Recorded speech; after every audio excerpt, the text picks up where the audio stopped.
Media berperan penting dalam memberikan informasi, mengangkat headline news dari berbagai media lokal dan nasional, menyuguhkan informasi berimbang, menghimpun komentar dari masyarakat untuk mencari solusi tanpa distorsi. Apa kabar Pare-Pare hadir setiap hari Senin hingga Sabtu dari pukul 8.30 hingga pukul 11 waktu Indonesia Tengah. Hanya di Radio Peduli Pare-Pare. Yang ada dua orang gagah yang sudah berkenan hadir. Ya, mereka adalah para pejuang dari kejaksaan untuk menegakkan keadilan nih ya. Saya sapa aja langsung. Assalamualaikum warahmatullahi wabarakatuh. Selamat pagi untuk Bung Aditya Ismutomo, Sarjana Hukum. Apa kabar? Ya, baik ya untuk hari ini. Mungkin suaranya agak bisa didekatkan lagi atau di powernya dibesarkan ya. Baik. Kemudian saya sapa yang satu lagi ya, ada Bung Ahsan Anur, Sarjana Hukum. Selamat pagi, assalamualaikum. Apa kabar, Bung Ahsan? Selamat pagi, Bu. Ya, selamat Alhamdulillah pagi. baik. Alhamdulillah baik ya.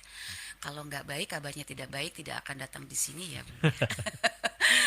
Baik, memang ada satu pertanyaan yang tidak perlu dipertanyakan sebenarnya. Demikian juga dengan halnya kiprah dari kejaksaan, keadilan. Bicara tentang keadilan tentunya ya, banyak sekali masyarakat secara umum menuntut keadilan seadil-adilnya. Hanya saja mungkin keadilan di sini dalam artian adil bagi dirinya, belum tentu adil untuk orang lain. Seperti itu. Nah, memasuki ranah kekejaksaan dalam hal ini tentunya pemberian keputusan atau pengawasan dan lain sebagainya yang berhubungan dengan keadilan, disinilah institusinya.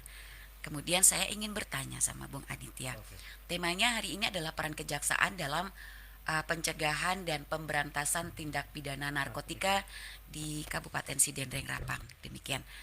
Mengapa tema ini diambil?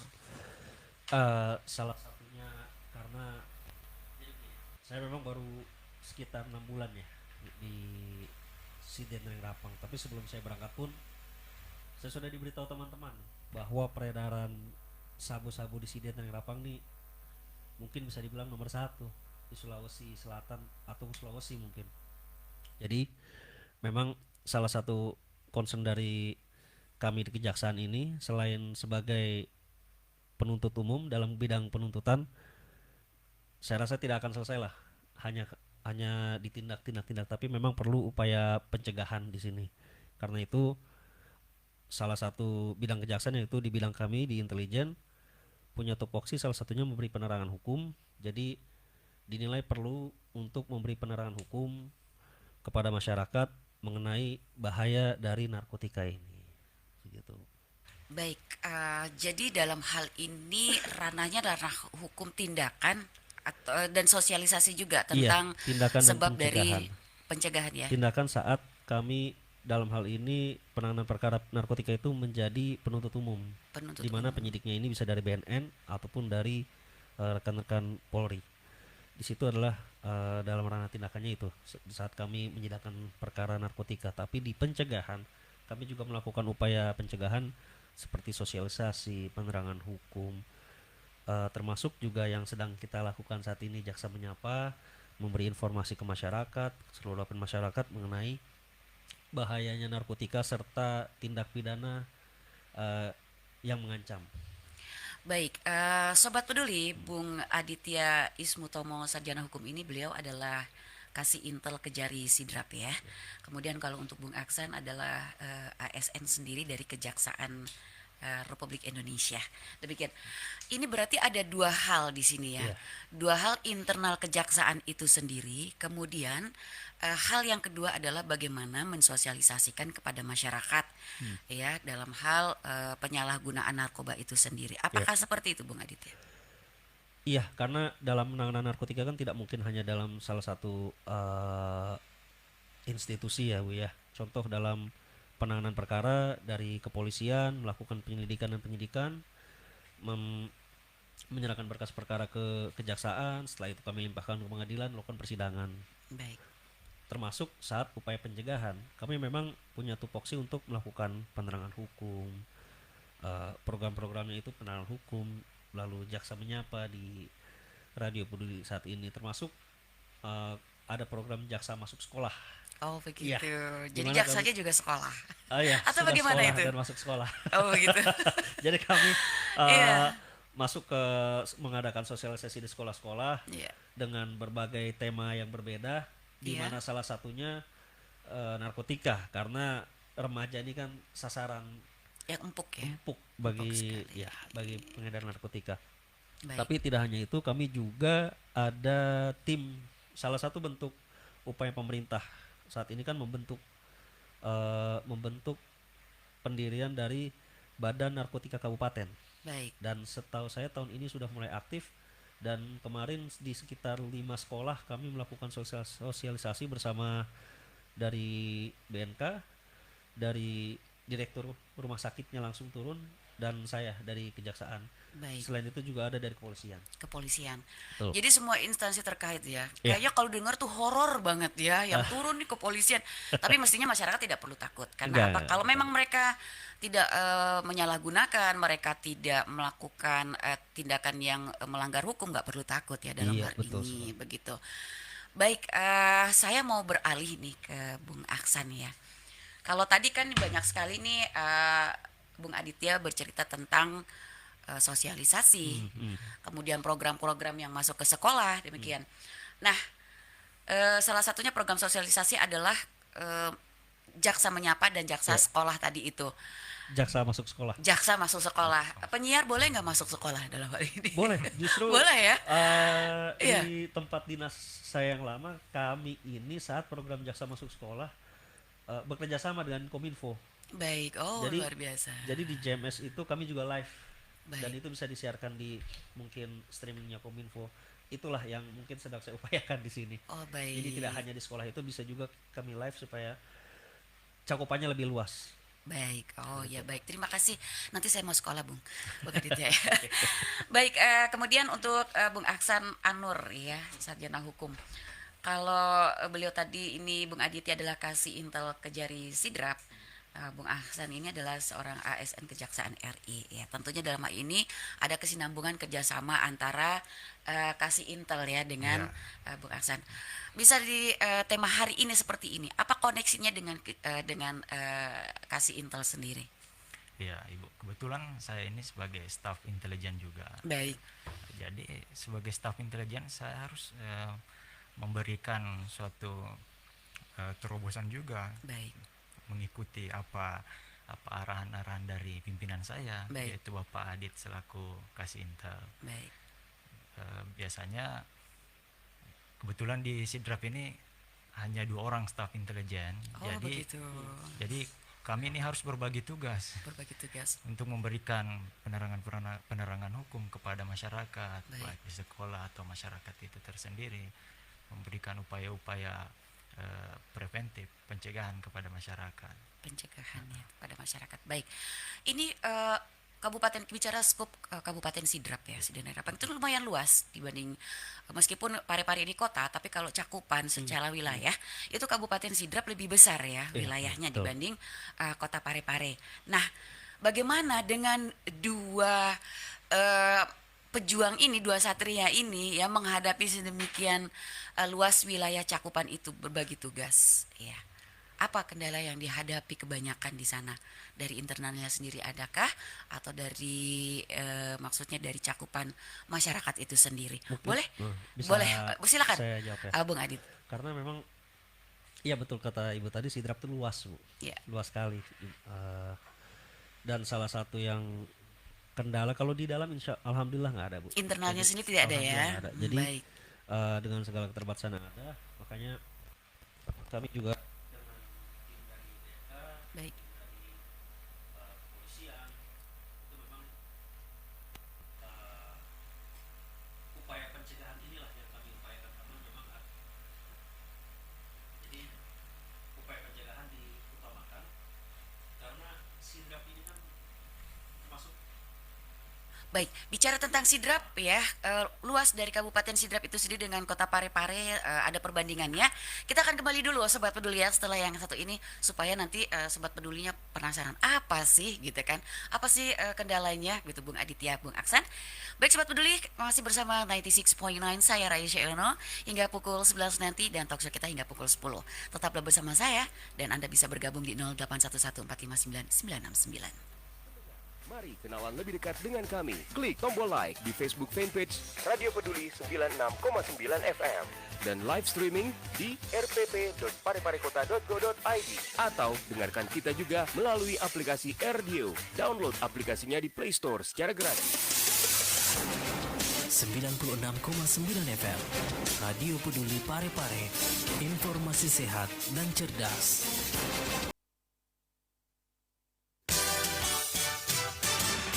Media berperan penting dalam memberikan informasi, mengangkat headline news dari berbagai media lokal dan nasional, menyuguhkan informasi berimbang, menghimpun komentar dari masyarakat untuk mencari solusi tanpa distorsi. Apa kabar Parepare hadir setiap hari Senin hingga Sabtu dari pukul 8.30 hingga pukul 11 waktu Indonesia Tengah. Hanya di Radio Peduli Parepare.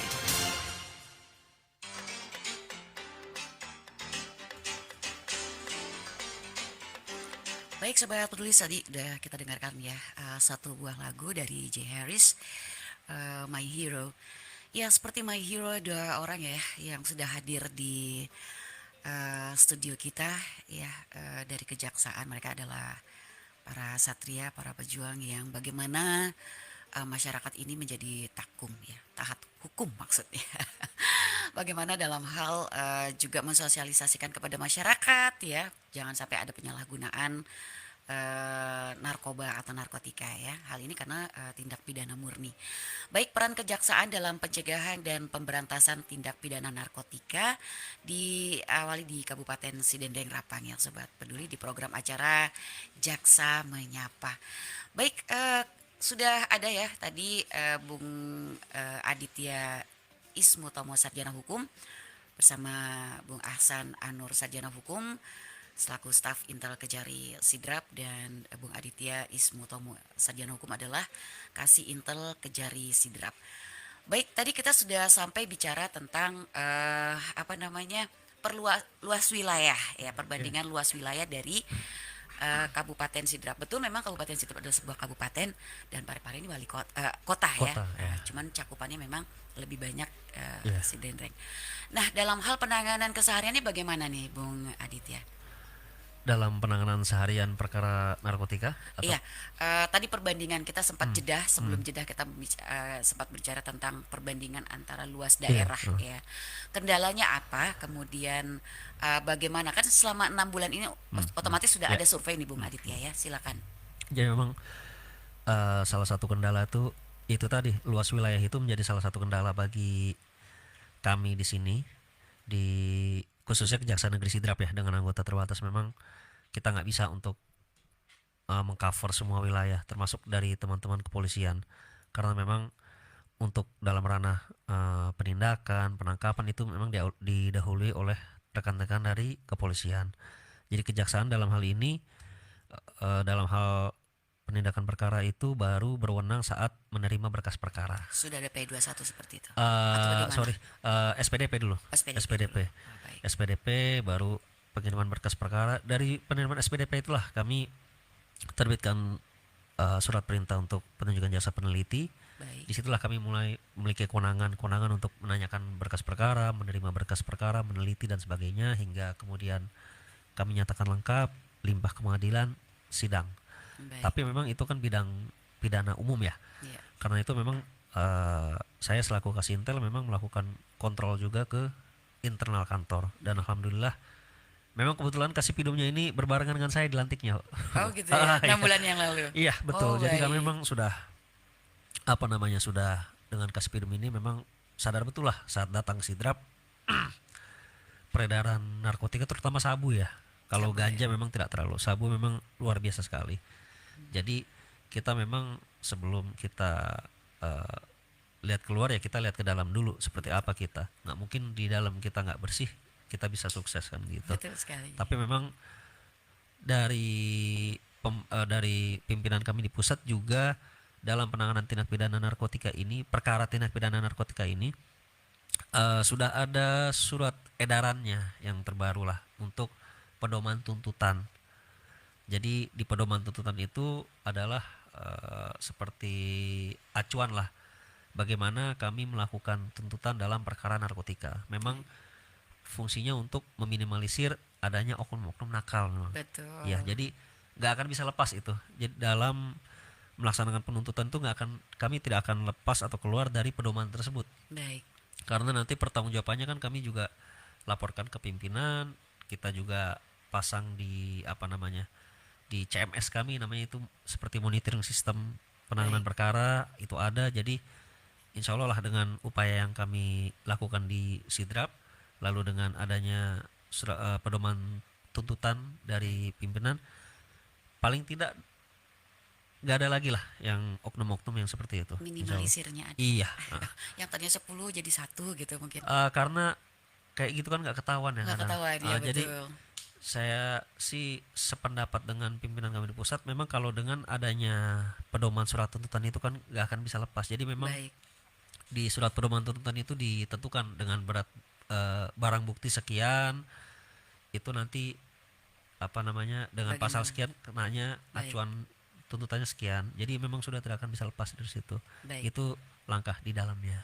Secara Gitu. otomatis sudah itu langsung bekerja sesuai dengan prosedur yang ada ya. Ya, insya Allah. Seperti pedoman yang sudah diterapkan dari pusat seperti itu mungkin Bung Ya, Adit ya. karena kan saat dilakukan pemeriksaan atau pemantauan dari Kejaksaan Tinggi atau Kejaksaan Agung kan nanti dilihat juga perkara-perkara, dilakukan supervisi terhadap perkara tersebut. Baik.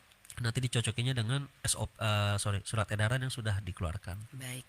Lalu selama 6 bulan ini sudah berapa kasus yang ditemukan? Untuk Sidrap, untuk Ya. seluruhnya sekitar berapa ya? Mungkin Kan memang Sidrap ini terkenal sekali ya bahwa, Iya. bahwa Iya, iya, memang iya. kasus yang satu ini luar biasa. satu bulan itu yang saya tahu dari Bapak Kasipidum itu sekitar 6 sampai 10 lah, 5 sampai 10 itu satu bulan kalau nggak salah bisa. Rata-rata sabu. Iya, rata-rata rata-rata sabu. Saya baru dapat ekstasi. Saya pun ada beberapa tangani perkara. Karena kami nggak hanya tangani perkara dari Sidrap ya, tapi ada juga Dari pelimpahan dari Ajatapar. Kejaksaan Tinggi. Oh, baik, baik, Dari baik. Kejaksaan Tinggi, lokasinya di Sidrap, di tahap 2 kan lah di Sidrap, diserahkan Baik. untuk disidangkan di Sidrap. Jadi sekitar 6 sampai 10 lah untuk perkara narkoba, dan memang saya kurang bisa jelaskan kalau memang rataannya berapa, tapi yang saya alami Iya. dari 5 atau 7 perkara yang udah saya pegang ini cuma satu yang di luar sabu, Oh, di luar sabu. ekstasi. Oh, masuk juga ya ekstasi. Masuk, Oh, tapi luar biasa. sisanya sabu. Oh, sisa sabu. Sisa Itu sabu. penangkapan seperti itu boleh saya tahu. Maksudnya baik pasalnya, kemudian banyak sekali bentuk narkotika. Kalau bicara narkotika kan termasuk sabu di dalamnya, termasuk ganja di dalamnya. Iya. Lalu untuk menyampaikan kepada masyarakat bahwa jenis narkotika sabu dengan jenis narkotika yang lainnya otomatis dalam hal punishment-nya berbeda ya? Atau seperti apa? Atau bagaimana? Ditentukan dari golongannya. Karena Ada kan golongan. narkotika ya ada golongan 1, golongan 2, dan golongan 3. Ya. Contoh memang yang sering kita angkat ini kan dari golongan 1 yang paling memiliki kecenderungan untuk membuat kita kecanduan sangat tinggi.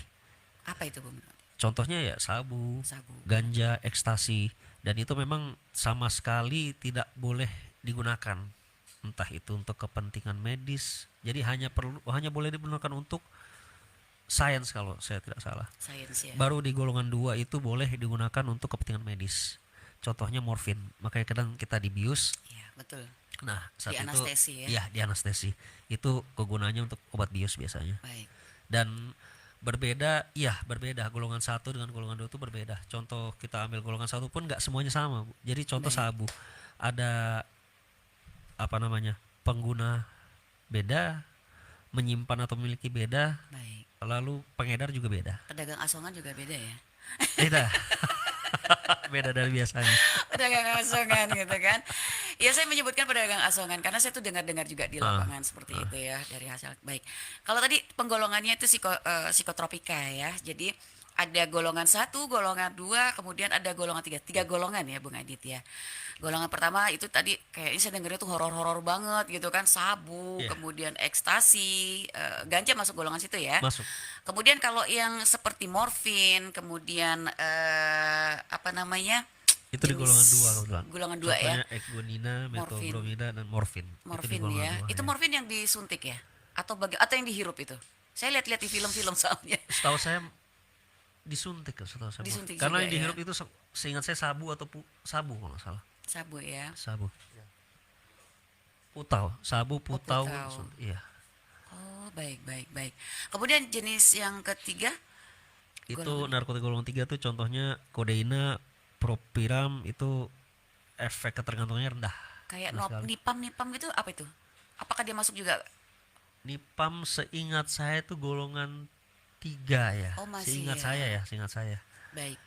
Nah, terus kalau anak-anak yang sekarang kan banyak sekali kita dengar anak-anak itu dia menghirup Olem. olem itu. Ya, ya, ya, ya. Apakah itu sudah masuk kategori dari 3 golongan itu juga? Jadi Bagaimana gini, ini? pada dasarnya sebuah produk itu tidak akan beredar tanpa adanya izin BPOM. Baik. Artinya saat ada izin BPOM itu boleh dan layak untuk diedarkan. Cuma memang Masyarakatnya. iya, banyak contoh sebenarnya lem. Karena saya pun saat zaman-zaman kuliah dulu di Jakarta, saya sering lihat di Baik. Jakarta Barat itu sering ada di angkutan umum yang lagi ngetem berhenti nunggu penumpang itu sering ada anak kecil ngelem Oh, di situ. ngelem. Dan itu ya tadi pedagang asongan, pemulung, yang Iya. lem tuh mereka. Oh, gitu. Jadi memang sebenarnya apakah ada narkotikanya? Tidak, cuma memang ada beberapa zatnya namanya inhalasi ya kalau seingat saya. Ya, jadi yang dihirup. Dan itu jika dihirup terus-menerus dalam waktu yang lama dapat menimbulkan efek pusing sebenarnya. Jadi kalau orang sana bilang nge-fly lah. Oh, nge-fly. Sebenarnya nggak narkotika, cuma memang ada beberapa zat yang jika dihirup terus-menerus bisa membuat efek pusing. Efek pusing nge-fly ya. It- Baik. Bung Adit, mungkin ini penangkapan saya ya, dalam artian kan narkotika ini dilarang karena efek. Sama dengan tadi juga lem Ya. itu ya, efeknya merusak diri sendiri, merusak orang lain dan perekonomian tentunya Ya. kan begitu. Nah, bagaimana sebenarnya sini bukan tugas kejaksaan ya begitu kan, ketika efek ini sudah ada mungkin perlu juga ada efek jera Ya. para pengguna yang seperti itu, sehingga ketika dia nge-fly automatically dia akan berperilaku di luar kesadaran dia, Ya, atau bisa betul. jadi di luar norma-norma. Nah, hal yang seperti ini sudah pasti melanggar hukum. Nah, kalau sudah melanggar hukum, apakah kejaksaan juga ambil alih dalam hal ini? Tentunya kan lapor ke polisian nih, ya kan? Kalau lapor ke polisian, kemudian efek dari hasil itu kira-kira bisa dimajukan langsung ke kejaksaan atau prosesnya hanya sampai di kepolisian saja? Jika penyalahguna narkotika. Tidak yang seperti tadi itu yang kan kita bicara Oh, efek ya. ya, kita bicara efek ya. Maksudnya itu kan kalau narkotika seperti jenis sabu, kan yang dipidanakan bukan sabu-sabunya. Efek perilaku dari sabu-sabu.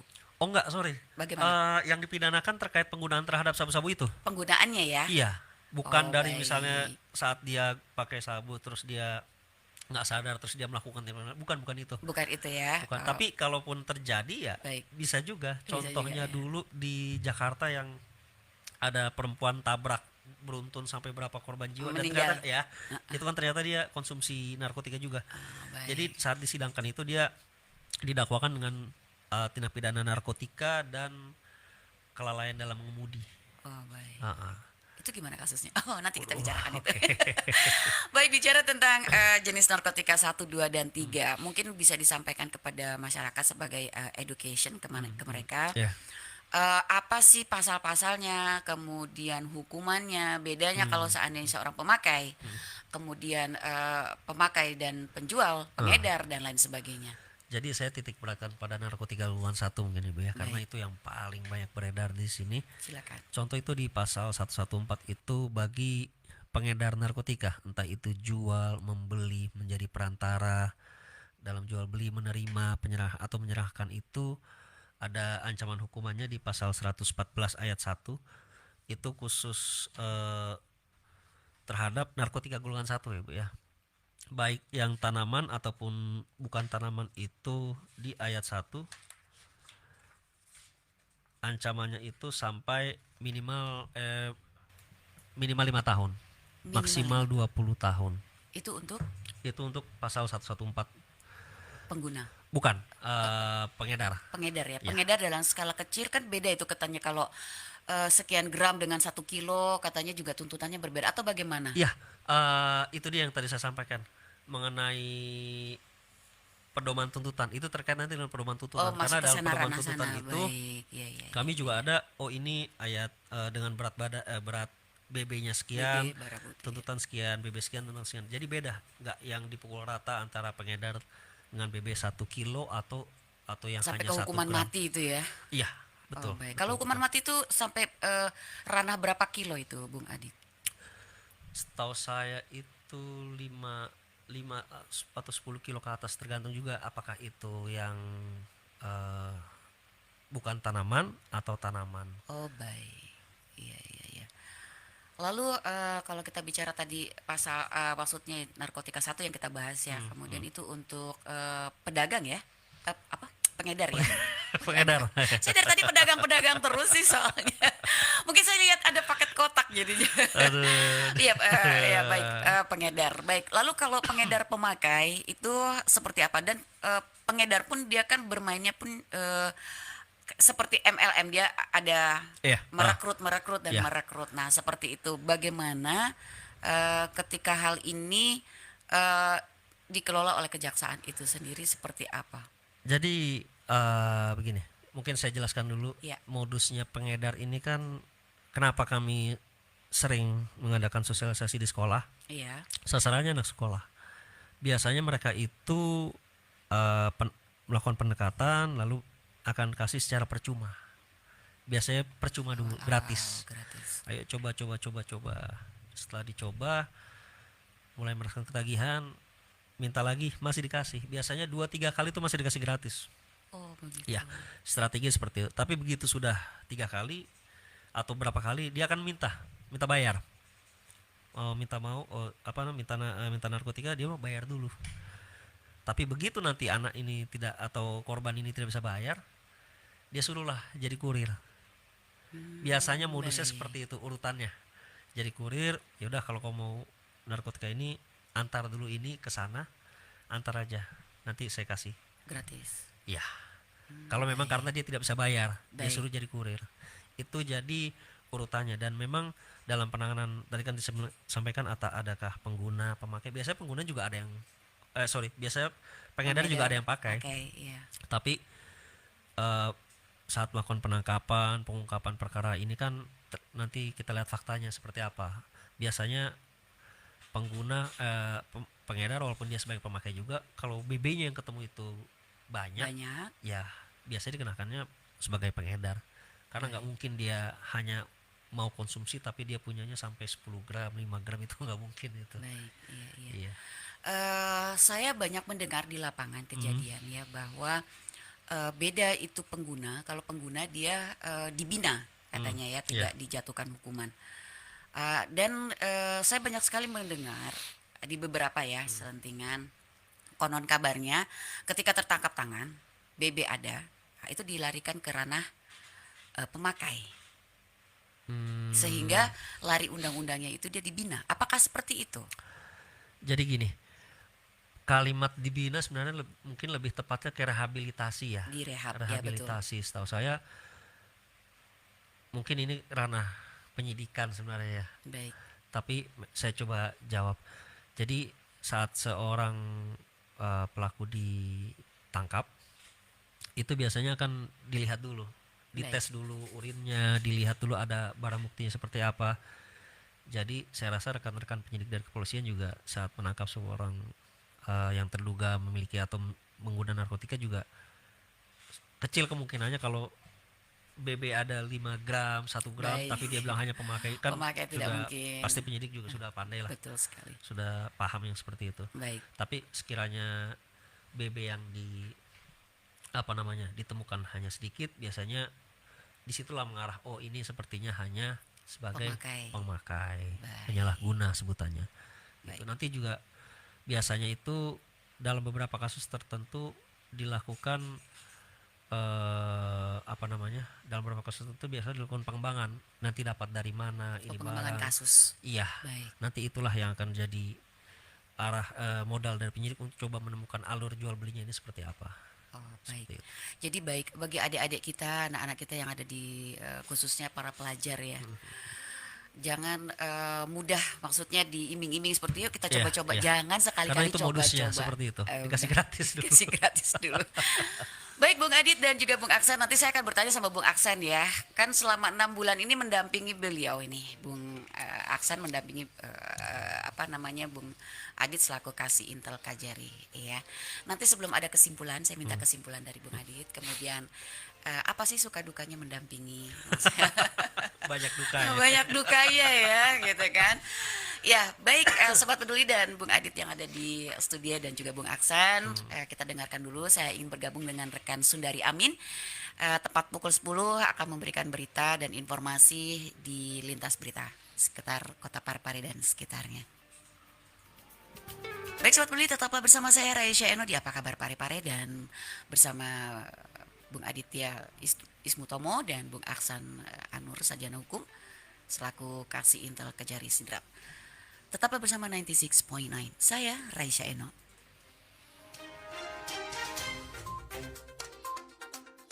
Pukul 10 waktu Indonesia Tengah, Ikatan Cendekiawan Muslim se-Indonesia, Organisasi Daerah Kota Parepare bersama pengurus daerah wanita Islam sekota Parepare menggelar peringatan Maulid Nabi Muhammad SAW pada Rabu 20 Oktober kemarin. Kegiatan tersebut dirangkaikan dengan pelantikan Ketua Wanita Islam Kecamatan Separepare. Suaraya.news memberitakan dalam sambutannya Haja Erna Rashid Taufan mengatakan Maulid kali ini merupakan kerjasama dan kolaborasi yang paling unik karena dilakukan oleh pengurus wanita Islam dan ICMI Parepare. Wali Kota Parepare Dr. HM Taufan Pawe dijadwalkan membuka langsung kejuaraan tenis meja beregu se-Sulawesi Selatan 2021 babak kualifikasi atau prapekan olahraga provinsi 17 2021 pada Kamis 21 Oktober. Suaraya.news memberitakan kejuaraan yang akan diikuti oleh atlet dari 20 kabupaten kota se-Sulawesi Selatan tersebut berlangsung di Gedung Olahraga Lompoe Parepare selama 4 hari 21 hingga 24 Oktober 2021. DPRD Kota Parepare kembali mengadakan 2 rapat paripurna terkait jawaban Wali Kota Parepare tentang perubahan keduaran Perda tentang restribusi usaha tertentu. Parepos.co.id memberitakan kedua jawaban Wali Kota tentang 3 ranperda inisiatif DPRD Kota Parepare, masing-masing 1 bantuan hukum, 2 kebudayaan, dan 3 pajak parkir yang dilaksanakan di paripurna kedua. Nantikan lintas berita 1 jam ke depan di 96,9 FM. Saya Sundari Amin.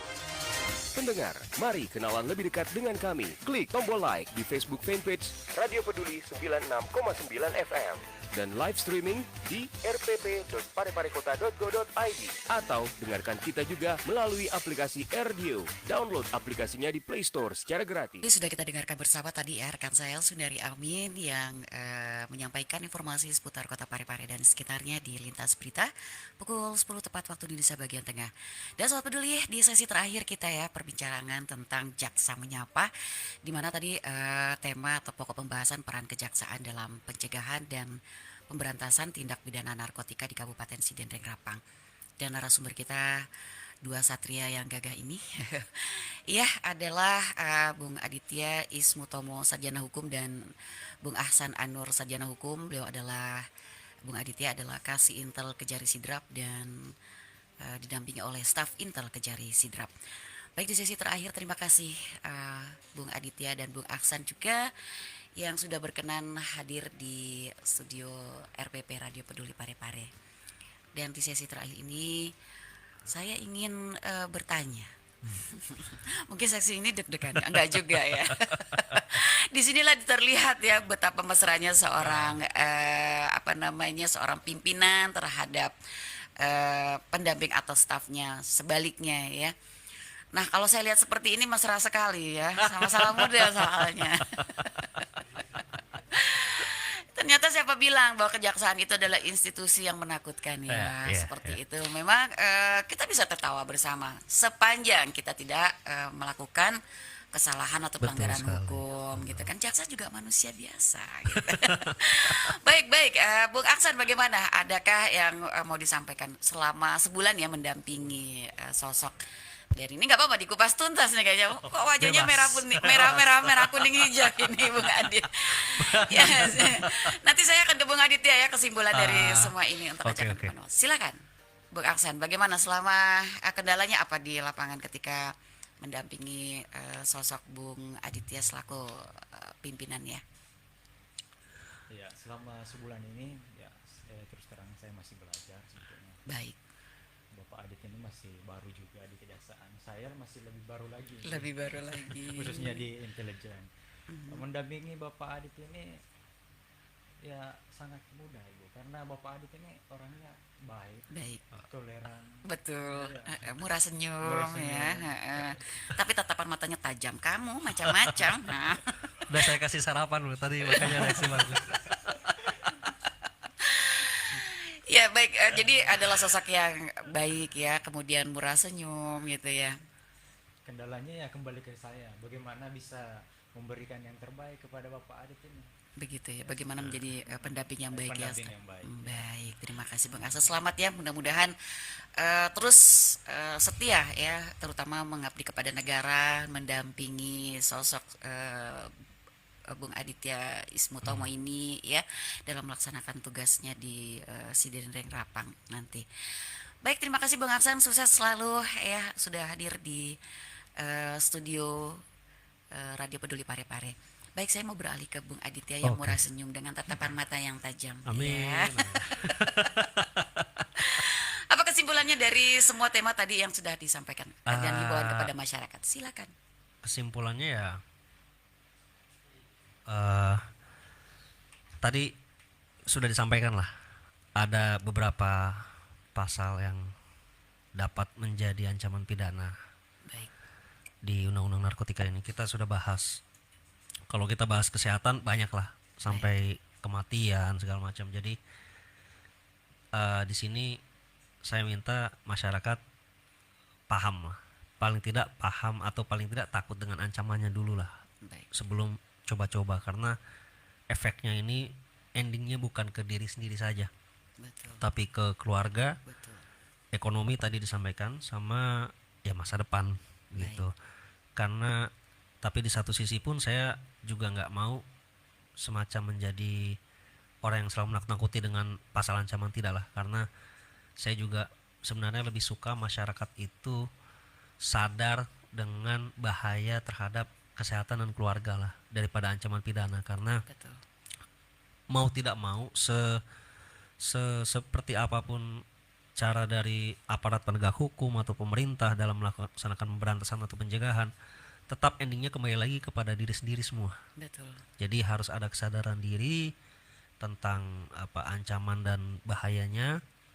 Insya Allah dari situ, berangkat dari kesadaran diri itu, mau di luar seperti apa, insya Allah tahan lah, nggak kegoda. Jadi pesan saya mungkin tingkatkan Jangan coba-coba. kesadaran diri dulu. Betul. Iya. Jangan coba-coba, kemudian tingkatkan kesadaran. Betul. Ingat ya, Ingat banyak bahayanya. korban dan bahayanya Iya, ya. ingat aja bahayanya. Ingat itu bahayanya. aja. Nah, Udah banyak banget kalau ingat, banyak cabangnya banyak gitu ya Iya. mungkin Bung Aditya. Baik, terima kasih banyak Bung Aditya. Terima kasih. Mudah-mudahan sukses selalu. Amin, Allah selalu alhamdulillah. melindungi dalam tugas kesehariannya Iya, ya. oke. Mudah-mudahan kita jumpa lagi di lain acara dan Insya tema Allah, yang berbeda. insya Allah. Baik, Bung Aditya, terima kasih, dan Bung Aksan semuanya. Dan kru yang bertugas mengucapkan terima kasih atas Terima kehadirannya. kasih. Baik Sobat Peduli, tetaplah bersama saya Raisya Eno di Apa Kabar Pare-Pare hingga pukul 11 tepat waktu Indonesia bagian tengah. Like di Facebook fanpage Radio Peduli 96,9 FM dan live streaming di rpp.pareparekota.go.id atau dengarkan kita juga melalui aplikasi RDO. Download aplikasinya di Play Store secara gratis.